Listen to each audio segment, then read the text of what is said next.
Hello छात्रों, स्वागत है आपका हमारे YouTube channel Shantanu educational hub में। और आज हम शुरू कर रहे हैं त्रिभुज चैप्टर, जो ज्यामिति के कक्षा 9 के अंतर्गत है। इसमें त्रिभुज की सर्वांग समता। छात्रों, सर्वांग समता में हमें जानना है कि सर्वांग समता क्या होती है, और इसमें विशेष रूप से त्रिभुज के सर्वांग समता के बारे में जानना है। तो पहले जानते हैं हम कि सर्वांग समता क्या होती है। छात्रों, सर्वांग समता शब्द सर्व अंग और समता यानी सभी अंग समान शब्द का सम्मिलित रूप है। यानी सभी अंग समान, यदि दो या दो से अधिक आकृतियों के सभी अंग समान हो तो वो सर्वांग सम कहलाते हैं, और यह गुण उनकी सर्वांग समता कहलाती है। यानी कोई भी आकार तभी एक जैसा होगा जब उसकी बनावट और आकार, कोई भी आकृति एक समान होगी जब उसकी बनावट और उसका आकार एक समान हो। जैसे मान लीजिए कि ये कोई आदमी है, उसी तरह का हूबहू उसी की लंबाई, उसी की चौड़ाई और उसी के आकार का दूसरा आदमी है। इस तरह से है कि अगर इसको इसके आगे लाया जाए तो ये पूरी तरह से ढक जाए, मतलब पूरी तरह से ये इसको ऑक्युपाई कर ले, तब ये क्या कहलाएगा? एक दूसरे का सर्वांग सम कहलाएगा। मान लीजिए ये एक वृत्त है जिसकी त्रिज्या 1 सेंटीमीटर है। अब दूसरा वृत्त अगर हो जिसकी त्रिज्या 1 सेंटीमीटर हो तो ये वृत्त और ये वृत्त एक दूसरे के सर्वांग सम कहलाएंगे। मान लीजिए ये एक फूल है और ये दूसरा फूल है। इस तरह से हैं दोनों कि हूबहू एक जैसे हैं। यानी ये इसका जो निचला पोर्शन है इसके निचले पोर्शन के एकदम समान, और ऊपर 3 फूल हैं ये, और नीचे का ये वाला पार्ट, ये एक दूसरे के अगर समान हो, आकार में भी समान हो, बनावट में भी समान हो, तो ये इसका सर्वांग सम कहलाएगा। अब सर्वांग सम का चिन्ह देखते हैं। सर्वांग सम का चिन्ह इस तरह से दिया जाता है। ये आदमी इसके सर्वांग सम है, यानी इसके बीच हमें ये वाला साइन देना होगा, बायां वाला नीचे की तरफ और दाहिना वाला ऊपर की तरफ, इस तरह से। तो ये सर्वांग सम का चिन्ह होता है, यानी ये आकृति इसके सर्वांग सम है। फिर अगर ये वृत्त 1 सेंटीमीटर की त्रिज्या का है और ये वृत्त 1 सेंटीमीटर की त्रिज्या का है, तो इस वृत्त को उठाकर अगर हम इस पे रखें तो ये पूरी तरह से एक दूसरे को ढक लेंगे, यानी ये वृत्त इसको ढक लेगा, यानी ये वृत्त इसके सर्वांग सम है। आशा है बात क्लियर हो रही होगी। अब वृत्त त्रिभुज की बात करते हैं। मान लीजिए ये एक समबाहु त्रिभुज है, या कोई त्रिभुज है जिसकी भुजा 2 cm, ये 3 cm और ये 5 cm है, इस तरह से। फिर एक दूसरे त्रिभुज है जिसकी बनावट हूबहू इसी तरह की है, और इसके भी साइड इधर वाला 2 सेंटीमीटर, ये 3 सेंटीमीटर और ये 5 सेंटीमीटर है। तो ये त्रिभुज अगर इसको उठा के इस पर रखें तो ये इसको ढक लेगा पूरी तरह से, यानी दोनों एक दूसरे के सर्वांग सम होंगे। और इसका चिन्ह इस तरह से होगा, लेफ्ट वाला नीचे की तरफ सिरा और राइट वाला ऊपर की तरफ, ये सर्वांग सम होंगे दोनों एक दूसरे के। अब एक टर्म और आता है कि समानता और सर्वांग समता में क्या अंतर है, यानी सिमिलरिटी और कॉन्ग्रुएंसी में क्या अंतर है, तो उसको देखते हैं। पहले एक फिगर देखते हैं। मान लीजिए ये एक समबाहु त्रिभुज है जिसकी प्रत्येक भुजा 2 सेंटीमीटर है, ये भी 2, ये भी 2 और ये भी 2 सेंटीमीटर। और ये भी एक समबाहु त्रिभुज है जिसकी भुजा 2 cm और ये भी 2 सेंटीमीटर है। और एक और समबाहु त्रिभुज लेते हैं जिसकी भुजाएं 1 cm और 1 cm है। अब साथियों देखिए, ये समबाहु त्रिभुज और ये समबाहु त्रिभुज एक दूसरे के हूबहू एक जैसे हैं, जिनकी भुजाएं और बनावट भी समान है, यानी ये एक दूसरे को ढक सकते हैं, यानी ये इसके यानी ये त्रिभुज इस त्रिभुज के सर्वांग सम होगा। लेकिन यहाँ पे देखते हैं ये त्रिभुज और ये त्रिभुज क्या एक दूसरे के सर्वांग सम होंगे? क्या ये एक दूसरे को ढक पाएंगे? तो जवाब मिलेगा नहीं, ये एक दूसरे को नहीं ढक पाएंगे। लेकिन इसी त्रिभुज को अगर हम छोटा करें छोटा करें तो ये हमें प्राप्त हो सकता है। अतः ये त्रिभुज एक दूसरे के समान या समरूप कहलाएंगे और समरूपता का चिन्ह इस तरह से होता है। ये बायां वाला नीचे और दाहिना वाला ऊपर, ये समरूप हो गए। दूसरा उदाहरण हम लेते हैं। समरूपता का मतलब है कि रूप एक जैसा हो, उनमें बनावट अलग अलग हो सकती है, उनका रूप एक समान हो। जैसे मान लीजिए ये त्रिभुज है, ये एक समबाहु त्रिभुज हो गया।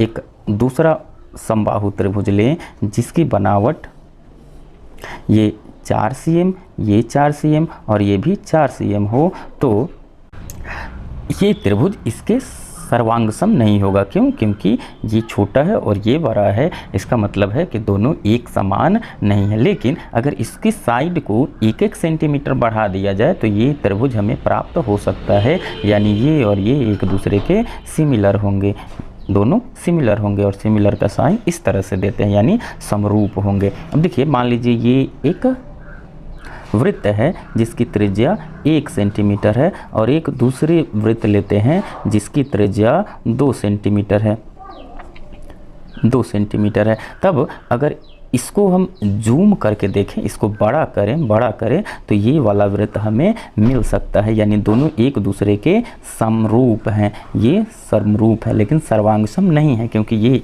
ऊपर से रखें तो ये एक दूसरे से ढक नहीं पाएंगे। अतः समरूपता जो होती है वो सर्वांग समता नहीं होती है। समरूपता यानी रूप समान होंगे दोनों आकृतियों के, लेकिन उनका आकार समान नहीं होगा। यानी ये एक वृत्त है, ये दूसरा वृत्त है, दोनों वृत्त ही रहेंगे लेकिन उनमें बड़ा छोटा हो सकता है। फिर सर्वांग समता की बात करते हैं तो सर्वांग समता में दोनों एक दूसरे के आकार और आकृति और आकार दोनों बराबर रहेंगे, यानी उनका बनावट और आकार दोनों इक्वल रहेगा, पूरी तरह से समान रहेगा, तो वो सर्वांगसम कहलाएंगे। और समरूप में समान हो भी सकते हैं और नहीं भी हो सकते हैं, यानी इसकी बनावट समान तो होगी, आकार समान होगी या नहीं भी हो सकती है। यानी ये त्रिभुज और ये त्रिभुज दोनों सर्वांगसम हैं और समान भी समरूप भी हो सकते हैं, क्योंकि इनका रूप और बनावट दोनों समान हैं। हम समरूपता में केवल रूप की बात करते हैं, यानी इसमें ये एक दूसरे के आकार में सेम हो सकते हैं और नहीं भी समरूपता में आकार में समान हो सकते हैं या नहीं भी हो सकते हैं, लेकिन सर्वांग समता में दोनों एक दूसरे के आकार में और बनावट में दोनों में सेम होंगे। अतः कोई आकृति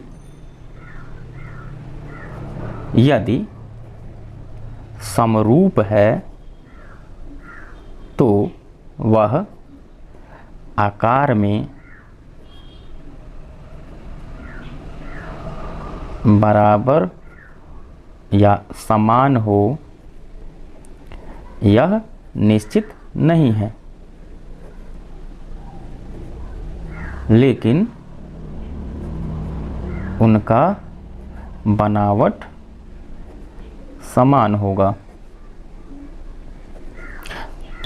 लेकिन यदि दो आकृति समरूप हैं तो वे सर्वांगसम नहीं होंगे। इसका मतलब ये है कि दो आकृति अगर सर्वांगसम हैं तो वो समरूप होंगे, और यदि दो आकृति समरूप हैं तो वह जरूरी नहीं है कि सर्वांगसम होंगे, यानी वो सर्वांगसम नहीं होते हैं। जैसे ये त्रिभुज और ये त्रिभुज, इनका बनावट सेम है लेकिन आकार सेम नहीं है, यानी ये समरूप हैं लेकिन ये आकृति और ये आकृति दोनों के बनावट और आकार दोनों सेम है। ये दो ये दो ये दो ये दो ये दो ये दो, यानी ये एक दूसरे पे फिट हो सकते हैं, यानी ये सर्वांगसम हैं। और सर्वांगसमता का चिन्ह इस तरह से होता है। अब आशा है कि आप लोगों को सर्वांगसमता और समरूपता में स्पष्ट अंतर समझ में आ गया होगा। अब इस चैप्टर में हम लोगों को त्रिभुज की सर्वांग समता के बारे में अध्ययन करना है, तो आइए देखते हैं कि त्रिभुज कितने शर्तों के साथ सर्वांग सम होते हैं। अब त्रिभुज की सर्वांग समता देखने से पहले हम त्रिभुज के बारे में पहले एक बार ज्ञात कर लेते हैं। छात्रों, किसी भी त्रिभुज के मुख्यतः 6 भाग होते हैं। मान लीजिए ये एक त्रिभुज है ए बी सी, तो इस त्रिभुज के 6 भाग होते हैं, 3 भुजाएं और 3 कोण, 3 भुजाएं और 3 कोण। ये भुजा कहलाएंगी यानी साइड कहलाएंगी, ये भी भुजा यानी साइड, ये भी साइड, और ये तीनों ए यानी एंगल कहलाएंगे। अतः त्रिभुज के किसी भी सर्वांग क्षमता को निर्धारित करने के लिए हमें भुजा और एंगल का ज्ञान होना आवश्यक है। किसी भी त्रिभुज का माप और आकार का निर्धारण उनके कोण और भुजा के आधार पर किया जाता है। कोण की संख्या 3 होती है और भुजाओं की संख्या भी 3 होती है। कोण को हम लोग ए से इंडिकेट करेंगे और भुजा को यानी साइड को एस से इंडिकेट करेंगे। अब आइए देखते हैं कि त्रिभुज की सर्वांग क्षमता के लिए कितनी शर्तें हैं। त्रिभुज की सर्वांग समता के शर्त के अंतर्गत पहला शर्त होता है साइड एंगल साइड यानी इस शर्त यानी भुजा कोण भुजा शर्त। अब ये शर्त कैसे लागू करते हैं इसको देखते हैं। मान लीजिए ए बी सी एक त्रिभुज है और डी ई एफ दूसरा त्रिभुज है, तो ये शर्त कहता है कि इस त्रिभुज का एक भुजा दूसरे त्रिभुज के एक भुजा के बराबर और ये दूसरी भुजा इस दूसरी भुजा के बराबर, और उनके बीच का कोण, ये देखिए साइड साइड और बीच में एंगल है, यानी इन दोनों भुजाओं के बीच का कोण इन दोनों भुजाओं के बीच के कोण के बराबर हो, तब ये त्रिभुज इस त्रिभुज के सर्वांगसम होगा। यानी दो भुजा और उनके बीच का कोण दूसरे त्रिभुज के दो भुजाओं और उन दोनों भुजा के बीच के कोण के बराबर हो, तो यह त्रिभुज ABC त्रिभुज DEF के सर्वांगसम कहलाएगा। दूसरे तरह से देखते हैं। मान लीजिए ये एक त्रिभुज है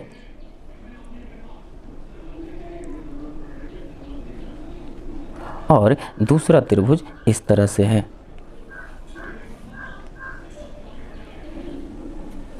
ये त्रिभुज ABC और दूसरा त्रिभुज DEF। अब इन दोनों में दिया हुआ है ये 3 cm, ये 40 डिग्री, ये 4 cm, ये 3 cm, ये 40 डिग्री और ये 4 cm।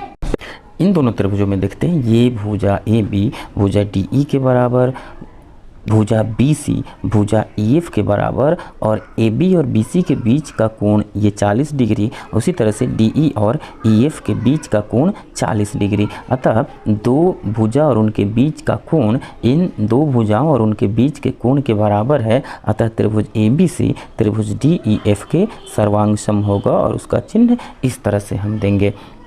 क्लियर हो गया होगा। साइड एंगल साइड सर्वांग समता। मान लीजिए ये कब सर्वांग सम नहीं होंगे, एक दूसरा केस देखते हैं।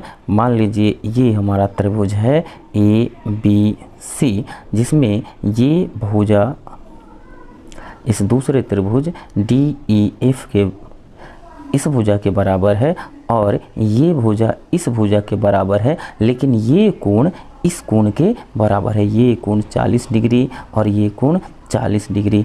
तब ये शर्त इसमें लागू नहीं होगा क्योंकि AB और AC का कोण ये है और DE और DF के बीच का कोण ये है। तो ये कोण अगर ये रहते बराबर तब ये कंडीशन इसमें लागू होता है। ये सर्वांगसम नहीं है। ओके, साइड एंगल साइड सर्वांग क्षमता हम लोग समझ गए। अब दूसरा कंडीशन देखते हैं, एंगल साइड एंगल शर्त या कोण भुजा कोण शर्त। कोण भुजा कोण शर्त क्या होता है? ये मान लीजिए त्रिभुज ABC है, ये मान लीजिए त्रिभुज ABC है और ये त्रिभुज DEF है। तो कोण भुजा कोण नाम से स्पष्ट है, दो कोण और उनके बीच की भुजा। मान लीजिए ये भुजा इसके बराबर है और मान लीजिए ये कोण इसके बराबर है, कोण A कोण D के बराबर है और कोण B कोण E के बराबर है। तब भुजा ए बी और भुजा डी ई अगर बराबर हों तब ये दोनों त्रिभुज सर्वांगसम होंगे, यानी दो कोण के बीच स्थित भुजा दूसरे त्रिभुज के दो कोण के बीच स्थित भुजा के बराबर होने चाहिए, तब ये एंगल साइड एंगल कंडीशन को फॉलो करेगा और ये त्रिभुज इसके सर्वांगसम होंगे। एक उदाहरण देखते हैं इसमें। मान लीजिए ये त्रिभुज है ए बी सी, ये 3 cm है, ये 60 डिग्री, ये 40 डिग्री। उसी तरह से दूसरा त्रिभुज डी ई एफ है जिसमें ये भुजा 3 cm, ये 60 डिग्री और ये 40 डिग्री। तो देखिए दो कोण के बीच की भुजा इसमें और इसमें दो कोण के बीच की भुजा दोनों आपस में बराबर है, यानी एंगल साइड एंगल और एंगल साइड एंगल ये कंडीशन फॉलो हो रहा है, इक्वल है। अतः ये दोनों त्रिभुज एक दूसरे के सर्वांगसम होंगे। अतः ये साइन हम लोग लगा देंगे, ये भी एक दूसरे के सर्वांगसम है, इस तरह से साइन लग जाएगा। तो एंगल साइड एंगल क्राइटेरिया या शर्त समझ में आ गया होगा, आशा करते हैं। एक और उदाहरण देखते हैं। मान लीजिए ये त्रिभुज है ए बी सी, ये है 5 cm, ये है 60 डिग्री और ये है 30 डिग्री। उसी तरह से ये त्रिभुज दिया हुआ है, ये कोण है 5 cm, ये है 30 डिग्री और ये कोण मान लिया जाए, ये कोण मान लीजिए 90 डिग्री दिया हुआ है। तब ये दोनों त्रिभुज सर्वांगसम है कि नहीं एंगल साइड एंगल क्राइटेरिया से, तो हमें ये और ये साइड पता है, एंगल पता है और उनके बीच का साइड है 5 cm। उसी तरह से ये 5 cm है और ये एंगल पता है लेकिन ये एंगल पता नहीं है, तो जब ये एंगल हम ज्ञात करेंगे तो ये आ जाएगा 60 डिग्री। अब साफ साफ दिख रहा है ये एंगल इसके बराबर, ये एंगल इसके बराबर और दोनों के बीच का साइड ये और ये दोनों इक्वल है। अब ये कोण हो गया 60 डिग्री, ये कोण 60 डिग्री, ये कोण 30, तो ये भी 30 और उनके बीच का कोण भुजा 5 cm, ये भी भुजा 5 cm। अतः ये त्रिभुज और ये त्रिभुज दोनों सर्वांगसम हो जाएंगे और ये कंडीशन होगा ASA का। अतः त्रिभुज ABC त्रिभुज DEF के सर्वांगसम होगा ASA कंडीशन से। हमें आशा है कि ASA कंडीशन आप लोगों को समझ में आ गया होगा। AAS शर्त यानी कोण कोण भुजा शर्त, ये शर्त कहता है कि दो त्रिभुज एक दूसरे के सर्वांगसम होंगे यदि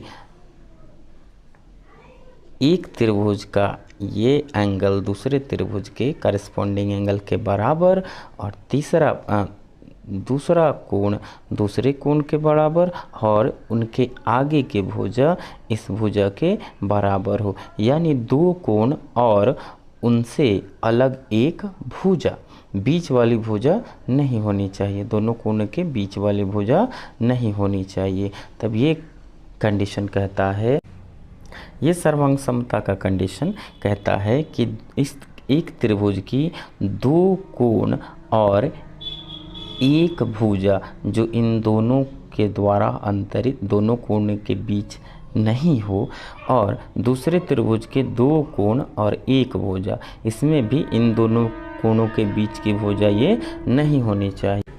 इसमें कोण A कोण B इसका यदि कोण A कोण D के बराबर, कोण B कोण E के बराबर हो और BC भुजा EF के बराबर हो, तब ये त्रिभुज ABC त्रिभुज DEF के सर्वांगसम होगा। ध्यान रहे दोनों कोण के बीच की भुजा नहीं होनी चाहिए, यानी AB DE बराबर नहीं होनी चाहिए, यानी बराबर हो भी तो ये भुजा इसके बराबर नहीं हो या ये भुजा इसके बराबर नहीं हो तो ये कंडीशन फॉलो नहीं होगा। यानी किसी त्रिभुज के दो कोण और एक भुजा किसी दूसरे त्रिभुज के संगत दो कोण और एक भुजा के बराबर हो तब दोनों त्रिभुज सर्वांगसम होंगे। त्रिभुज ABC और DEF में कोण A बराबर कोण D, कोण B बराबर कोण E तथा भुजा BC बराबर भुजा EF। तो त्रिभुज ABC और त्रिभुज DEF एक दूसरे के सर्वांगसम होंगे। ये AAS शर्त है। यानी अगर इस तरह से देखें कि एक उदाहरण लेते हैं, त्रिभुज ABC, ये मान लीजिए 5 cm है, ये 30 डिग्री, ये 60 डिग्री है। फिर दूसरा लेते हैं कि ABC, ये 5 cm, ये 60 डिग्री और ये 30 डिग्री है। तो ये और ये त्रिभुज इस कंडीशन से सर्वांगसम होंगे क्या? तो उत्तर होगा नहीं, क्योंकि ये कोण इसके बराबर तो है, ये कोण भी इसके बराबर है, लेकिन ये भुजा इसके बराबर है। भुजा यानी कोण कोण भुजा शर्त में दो कोण और उसके आगे की एक भुजा हम लोग लेते हैं जो आपस में बराबर हों। यानी कोण A कोण B कोण D कोण E के क्रमशः बराबर और इसके आगे की भुजा BC EF के बराबर हो, तो AAS कंडीशन से ये त्रिभुज इसके सर्वांगसम हो जाएगा। आशा है आपको AAS कंडीशन समझ में आ गई होगी। भुजा भुजा भुजा शर्त देखते हैं। चौथा शर्त है भुजा भुजा भुजा शर्त, यानी side side side condition, SSS condition. ये सबसे आसान शर्त है। ये कहता है कि यदि दो त्रिभुज की क्रमशः तीनों भुजाएं आपस में बराबर हों तो ये दोनों त्रिभुज सर्वांगसम होती हैं। यदि AB भुजा DE के बराबर हो, यानी ये इसके बराबर हो, फिर BC भुजा भुजा EF के बराबर हो और AC भुजा DF के बराबर हो, तो त्रिभुज ABC और त्रिभुज DEF आपस में सर्वांगसम होंगे। ये SSS कंडीशन के अंतर्गत होगा। यानी यदि AB बराबर DE, BC बराबर EF तथा AC बराबर DF, तो त्रिभुज ABC सर्वांगसम त्रिभुज DEF होंगे। आशा है साइड साइड साइड कंडीशन समझ में आ गया होगा। अब हम अंतिम कंडीशन देखते हैं, यानी पांचवा कंडीशन ये है RHS शर्त, यानी right angle hypotenuse side condition. इसमें कहता है कि दो समकोण त्रिभुजों में पहले त्रिभुज का हाइपोटेनस दूसरे त्रिभुज के हाइपोटेनस और एक भुजा इसके क्रमशः एक भुजा के बराबर हो, तो ये दोनों त्रिभुज सर्वांगसम होंगे। फिर से एक बार, यदि एक समकोण त्रिभुज का कर्ण और एक भुजा, यानी ये वाला भुजा और ये वाला भुजा हम ले लें, तो किसी दूसरे समकोण त्रिभुज के एक कर्ण और एक भुजा के क्रमशः बराबर हो, तो दोनों त्रिभुज एक दूसरे के सर्वांगसम होंगे। यानी कोण B बराबर कोण E बराबर 90 डिग्री तथा कर्ण AC बराबर कर्ण DE एवं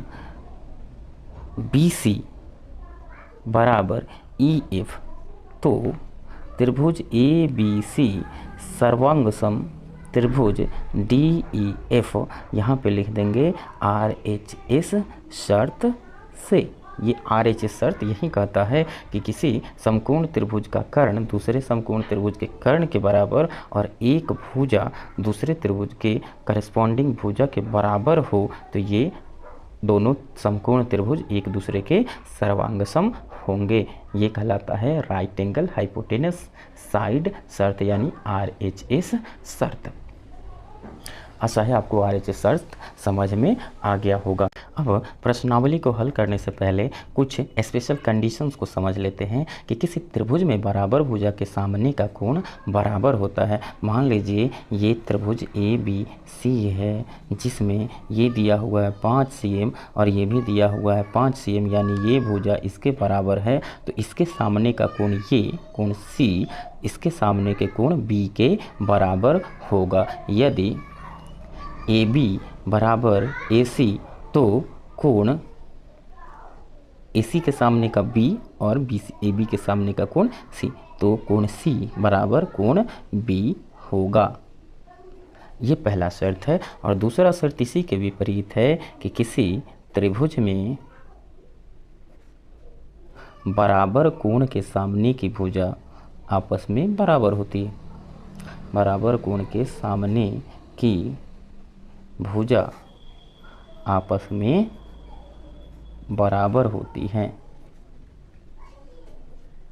इसको देखते हैं। यदि ABC त्रिभुज है, इसमें कोण B बराबर कोण C, यदि कोण B बराबर कोण C, तो भुजा B के सामने का भुजा AC यानी भुजा AC बराबर भुजा EB। इसको हम लोग चैप्टर में फॉलो करते चलेंगे। तो छात्रों, ये रहा इंट्रोडक्शन। अब हम चैप्टर 8B को हल करेंगे, जो भारतीय भवन पुस्तक का है, क्लास 9 का।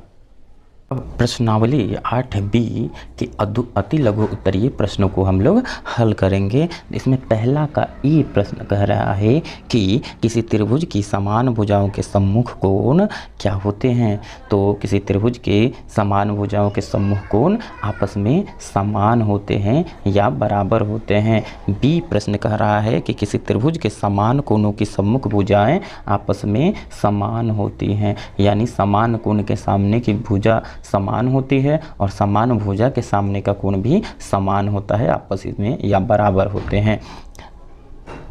अब प्रश्न संख्या 2 का हल देखते हैं। 2 का ए कह रहा है कि यदि किसी त्रिभुज में दो कोण समान हो तो त्रिभुज कैसा होगा। मान लीजिए ये त्रिभुज है, इसमें कह रहा है कि दो कोण समान है, यानी दोनों समान हैं कोण, तो इनके सामने की भुजा भी आपस में समान होगी, यानी ये भुजा इस भुजा के बराबर। तो ये कैसा त्रिभुज होगा। जिस त्रिभुज में दो भुजाएं आपस में बराबर हो वो समद्विबाहु त्रिभुज होती हैं। अतः इसका आंसर हो जाएगा समद्विबाहु त्रिभुज होगा।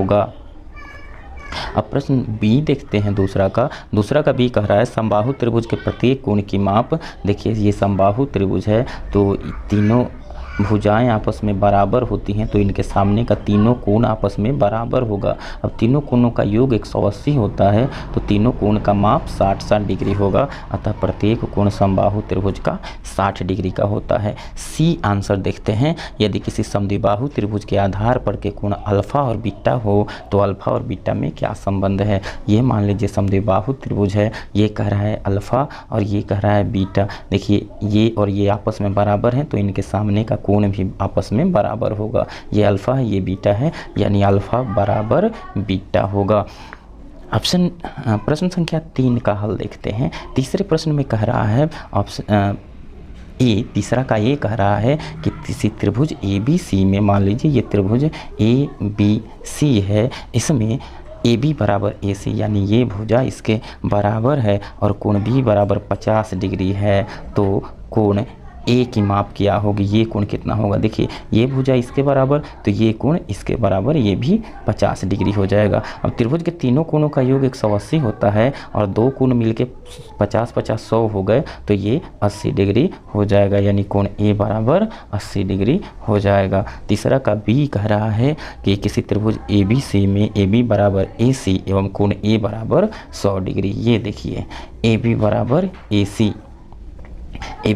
AC और कोण ए 100 डिग्री है। देखिए ये भुजा इसके बराबर, तो इसके सामने का कोण ये और इसके सामने का ये कोण ये आपस में बराबर होंगे। अब ये 100, तो इन दोनों को मिलाकर 80 डिग्री होगा, क्योंकि त्रिभुज के तीनों कोणों का योग 180 डिग्री होता है। तो ये 100 दोनों मिला के 80, अब बराबर दोनों हैं, तो 40-40 डिग्री इनका वैल्यू हो जाएगा। तो कोण बी की माप 40 डिग्री हो जाएगी। यही आंसर हो गया।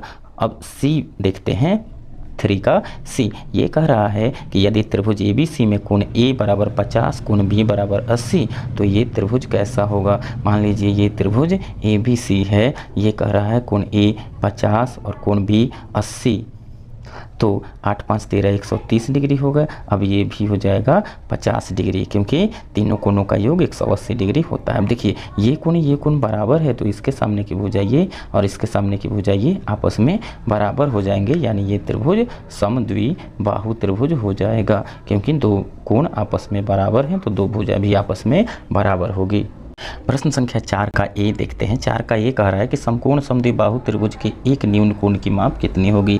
ये देखिए समकोण समद्विबाहु कह रहा है, यानी कोई त्रिभुज है जो जिसका एक कोण 90 डिग्री है और दो भुजाएं आपस में बराबर हैं। तो ये त्रिभुज और ये भुजा आपस में बराबर है, तो इसके सामने का कोण ये और कोण ये आपस में बराबर होगा। एक्स एक्स रहे तो ये 90 डिग्री है, तो एक तो 90 डिग्री हो गया, बाकी दोनों का जोड़ 90 डिग्री होगा, लेकिन दोनों आपस में बराबर हैं तो 45 डिग्री और 45 डिग्री इनका वैल्यू हो जाएगा। अतः कोण बी या बराबर कोण जो होगा वो 45 डिग्री होगा, यानी उन कोण की माप 45 डिग्री हो जाएगी। यही आंसर हो जाएगा।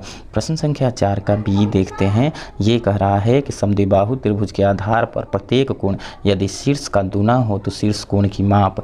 ये कह रहा है यदि समद्विबाहु त्रिभुज है कोई, इसमें प्रत्येक कोण आधार पर का जो है वो शीर्ष पर के कोण का दूना है। तो ये 100, तो ये 2x और ये 2x, यानी 2 2 4 1 5, x बराबर 180, तो x बराबर 180/5 होगा। 36 डिग्री, यानी ये वाला कोण 36 डिग्री हो गया। अतः शीर्ष का कोण 36 डिग्री होगा। 4 का बी 36 डिग्री हो गया आंसर। प्रश्न संख्या 5 का हल देखते हैं। इसमें 5 का ए प्रश्न कह रहा है कि त्रिभुज ABC का कोण ए 90 डिग्री है।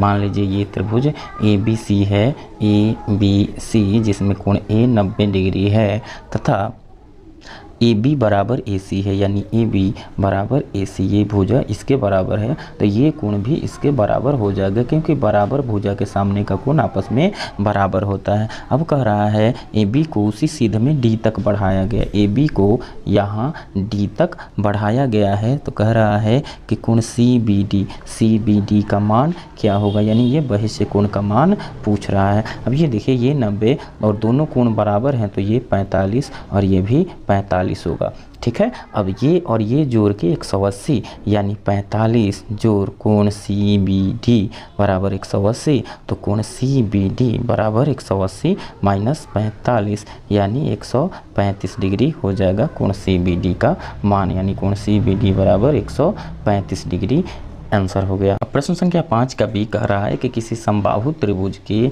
एक भुजा को बढ़ाया जाए तो बने हुए बहिष्य कोण का मान कितना होगा।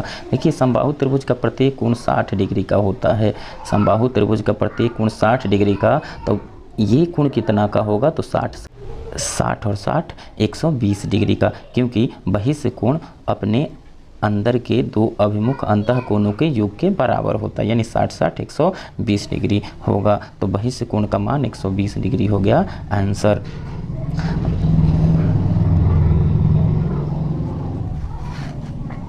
अब प्रश्न संख्या 5 के सी का आंसर देखते हैं। कह रहा है कि बगल के अब आकृति में AB बराबर AC है। इस तरह से एक तस्वीर है जिसमें AB बराबर AC है, तो ये कोण इसके बराबर होगा, यानी ये 40 डिग्री दिया हुआ है और ये भी 40 डिग्री होगा, क्योंकि दोनों आपस में बराबर होंगे, दोनों कोण आमने बराबर भुजा के सामने के कोण हैं। अब कह रहा है कि यहाँ पे अल्फ़ा है, तो ये कितना होगा, देखिए ये 40, तो ये और ये मिलके 180, तो ये 140 डिग्री हो जाएगा, तो अल्फ़ा बराबर 140 डिग्री आंसर हो गया, क्योंकि ये और ये दोनों मिलके 180 डिग्री का कोण बनाएगा। ये लीनियर पेयर है, ये 40 तो ये 140 डिग्री। प्रश्न संख्या 6 का हल देखते हैं। कह रहा है कि यदि किसी त्रिभुज के आधार को दोनों ओर बढ़ाने पर प्रत्येक बहिष्य कोण 135 डिग्री का है तो त्रिभुज किस कोटि का है। ये देखिए मान लीजिए ABC एक त्रिभुज है, तो इसके आधार को दोनों तरफ बढ़ा दिया गया, बहिष्य कोण दोनों तरफ 135 का बन रहा है, तो ये और ये जोड़ के 180 होता है, तो ये अंतः कोण भी 45 डिग्री का हो गया। फिर ये भी 45 डिग्री का हो गया। अब देखिए ये 45 45 90 हुआ, त्रिभुज के तीनों कोणों का योग 180 होता है, तो ये 90 डिग्री हो जाएगा। अब हम क्या देखते हैं, ये और ये भुजा बराबर, कोण बराबर, तो ये भुजा इसके बराबर हो जाएगा, यानी दो भुजा बराबर है और समकोण है, तो ये समकोण समद्विबाहु त्रिभुज हो जाएगा, यानी ये ऑप्शन बी में स्थित है। अतः ऑप्शन बी हो गया समकोण समद्विबाहु त्रिभुज। ऑप्शन बी समकोण समद्विबाहु त्रिभुज। यही आंसर हो गया। अब प्रश्न संख्या 7वां देखते हैं। 7वां का ए है, कह रहा है यदि दो समकोण त्रिभुजों में एक त्रिभुज की एक भुजा तथा एक न्यूनकोण दूसरे त्रिभुज की एक भुजा तथा दूसरे न्यूनकोण के बराबर हो तो दोनों त्रिभुज में क्या संबंध होंगे। कह रहा है दो त्रिभुज हैं,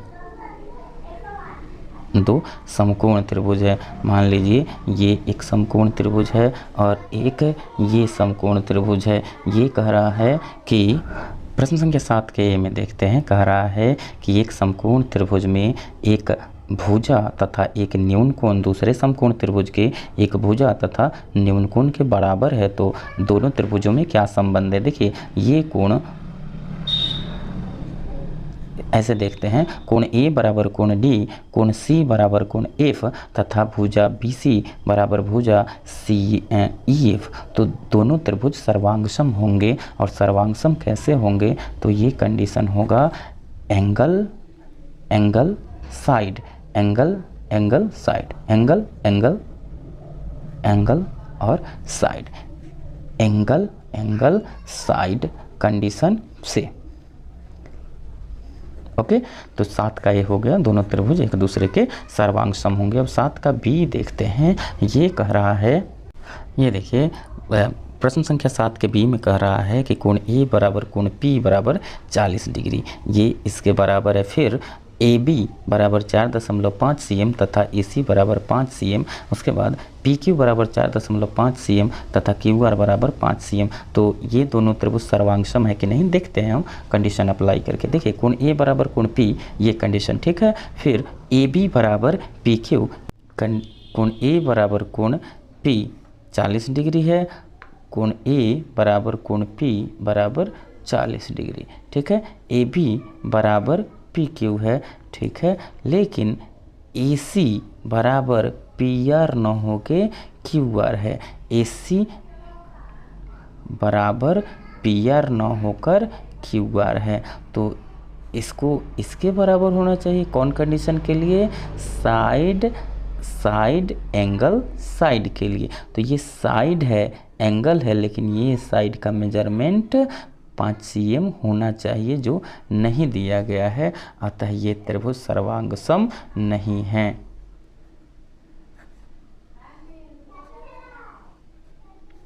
साथियों, आपको हमारा वीडियो कैसा लग रहा है हमें कमेंट बॉक्स में ज़रूर लिखिए। और यदि हमारे चैनल पर नए हैं तो इस चैनल को सब्सक्राइब कीजिए और अपने दोस्तों में शेयर कीजिए ताकि वे भी इसका लाभ उठा सकें। और बने रहिए हमारे चैनल के साथ। आपका बहुत बहुत धन्यवाद। शेष प्रश्नों को हम अगले वीडियो में देखेंगे।